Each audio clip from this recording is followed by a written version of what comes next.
Olá, espero que todos estejam bem. Estamos iniciando um novo módulo, esse é o módulo de História do Cristianismo, e nessa primeira aula eu quero conversar com você sobre dois episódios que ocorreram ainda no primeiro século. O primeiro evento foi o incêndio ocorrido em Roma, e o segundo evento é a destruição, de Jerusalém, ocasionada pelo imperador Tito. No ano de 64, no primeiro século da era cristã, ocorreu esse incêndio em Roma, mas eu preciso antes falar algo para você. Muitos historiadores argumentam que o cristianismo não teria se expandido de maneira tão bem-sucedida caso o Império Romano não tivesse existido. Podemos dizer que o Império Romano era uma espécie de tambor de gasolina à espera de uma faísca da fé cristã. Os elementos unificadores do Império ajudaram na expansão do Evangelho. Com estradas construídas pelos romanos, as viagens ficaram mais fáceis do que nunca. As pessoas falavam grego por todo o Império e o forte exército romano mantinha a paz. Então, o resultado da facilidade de locomoção foi a imigração de centenas de artesãos por algum tempo para cidades maiores, como Roma, Corinto, Atenas ou até mesmo Alexandria. E depois começaram a se mudar para outro lugar. E aí o cristianismo encontrou um clima aberto à religiosidade. Um movimento do tipo Nova Era, muitas pessoas começaram a abraçar as religiões orientais. Adoração a Ísis, Dionísio, Mitra, Cibele e outros deuses. Os adoradores buscavam novas crenças, mas algumas dessas religiões foram declaradas ilegais por serem suspeitas de praticarem rituais ofensivos. Outras crenças foram oficialmente reconhecidas, como aconteceu com o judaísmo, que já desfrutava de uma proteção especial desde os dias de Júlio César. Embora seu monoteísmo e a revelação bíblica o colocassem à parte das outras formas de adoração. Tirando a plena vantagem da situação, os missionários cristãos viajavam por todo o Império. Ao compartilhar sua mensagem, as pessoas nas sinagogas judaicas, nos assentamentos dos artesãos, nos cortiços, começavam a se converter. E em pouco tempo, todas as cidades principais tinham igrejas, incluindo a capital do Império. Roma, o centro do Império, atraía pessoas como uma espécie de imã. Paulo quis visitar Roma, está descrito lá na sua carta aos Romanos, no capítulo 1, e na época em que escreveu a carta à Igreja Romana, nós já percebemos que ele já saudava diversos cristãos romanos pelo nome, talvez porque já os tivesse encontrado em algumas das suas viagens. Paulo chegou em Roma acorrentado. O livro de Atos dos Apóstolos termina narrando que Paulo recebia convidados e os ensinava em sua casa, onde cumpria pena de prisão domiciliar, ainda de certa forma não vigiada. A tradição também diz que Pedro passou algum tempo na igreja romana. Embora não tenhamos números precisos, podemos dizer que sob a liderança desses dois homens, Paulo e Pedro, a igreja se fortaleceu, recebendo tanto nobres como também soldados, artesãos e servos. Durante 3 décadas, os oficiais romanos achavam que o cristianismo era apenas uma ramificação do judaísmo, uma religião legal, e tiveram muito pouco interesse em perseguir essa nova seita judaica. Muitos judeus, porém, escandalizados pela nova fé, partiram para o ataque, tentando inclusive envolver Roma no conflito. O descaso de Roma pela situação pode ser visto pelo relato do historiador romano Tácito. E ele relata uma confusão entre os judeus instigada por um certo Crestus, ocorrida em um dos cortiços de Roma.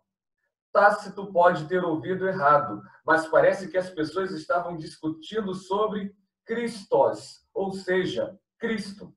E por volta do ano 64, já na era cristã, alguns oficiais romanos começaram a perceber que o cristianismo era substancialmente diferente do judaísmo.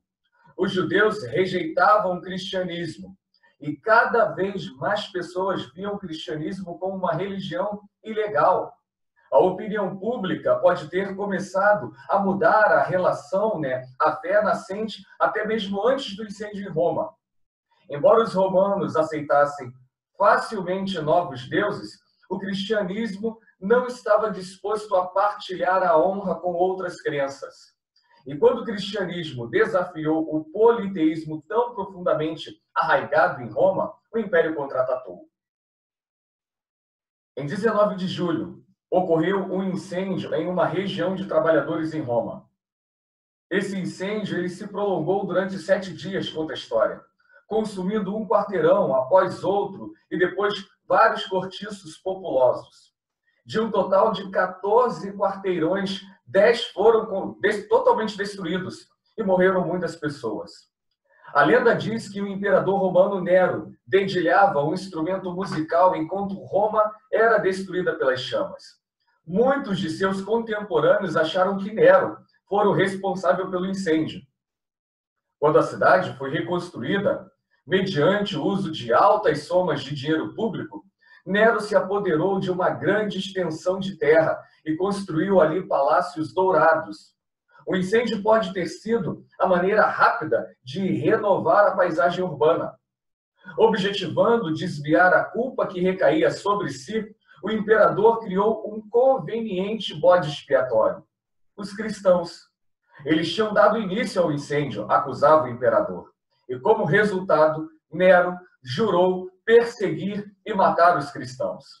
A primeira onda da perseguição romana se estendeu de um período um pouco posterior ao incêndio e até mesmo à morte de Nero, em 68 d.C.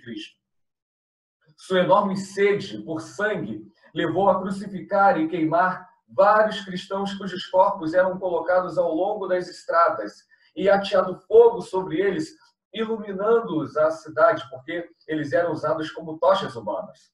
Outros vestidos de peles de animais eram destroçados por cães selvagens na arena.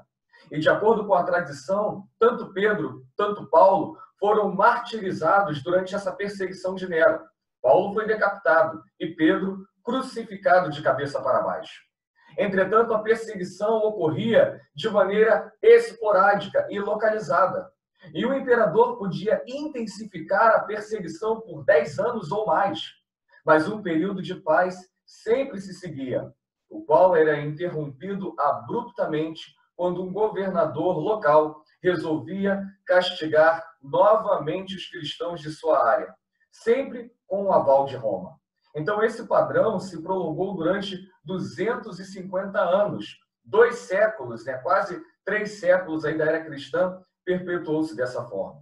E Tertuliano, escritor cristão, ele chegou a dizer o seguinte: o sangue dos mártires é a semente da igreja.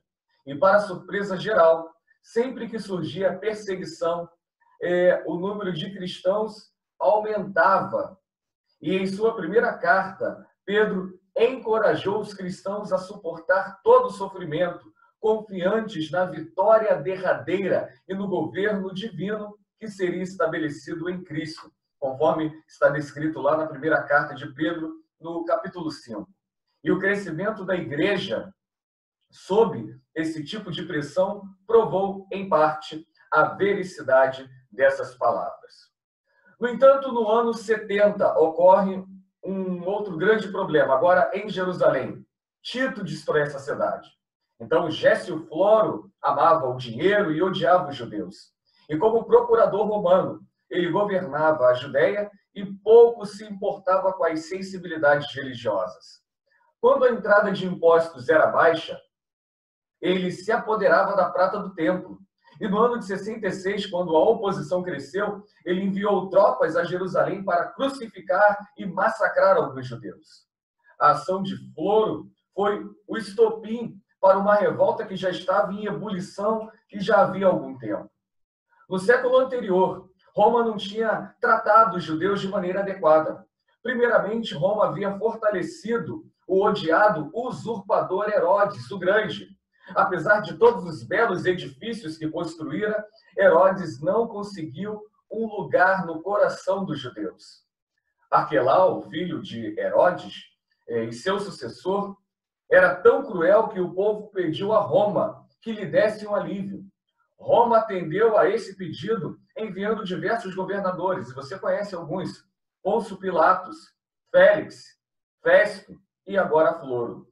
E eles, assim como outros, tinham uma tarefa nada invejável, de manter a paz em uma terra totalmente instável. O espírito independente dos judeus nunca morreu.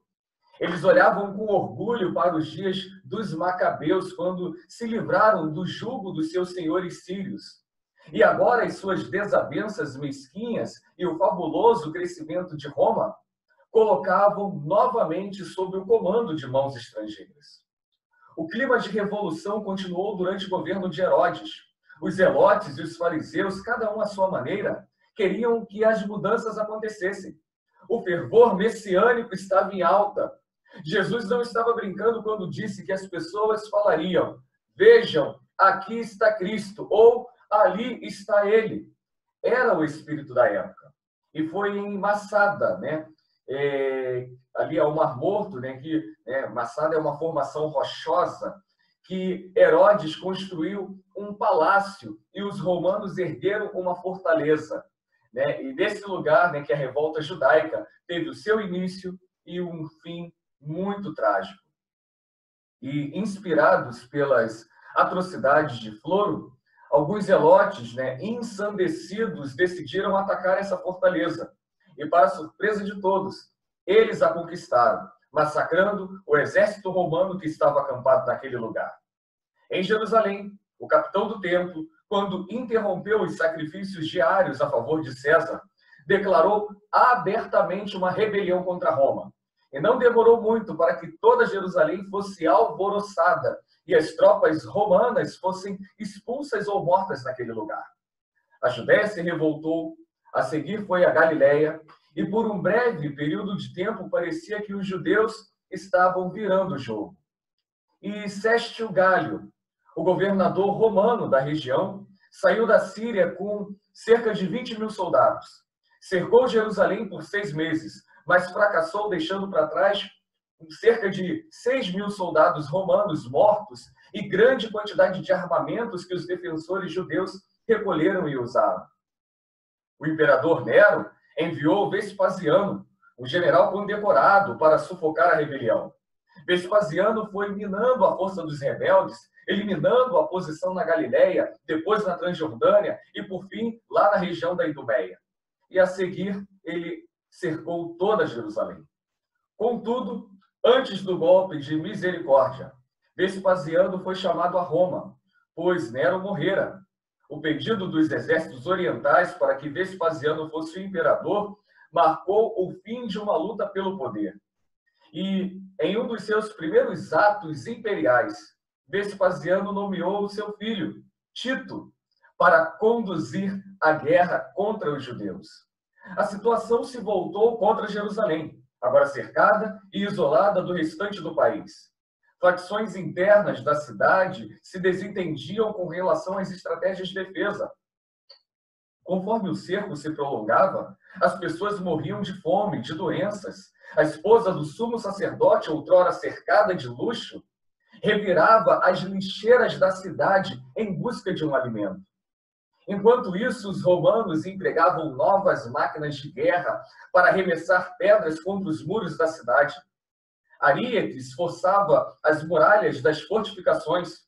Os defensores judeus lutavam durante todo o dia e tentavam reconstruir as muralhas durante a noite. Por fim, os romanos irromperam pelo muro exterior, depois pelo segundo muro, chegando finalmente ao terceiro muro. Os judeus, no entanto, continuaram lutando, pois correram para o templo, que sabiam que ali era a sua última linha de defesa.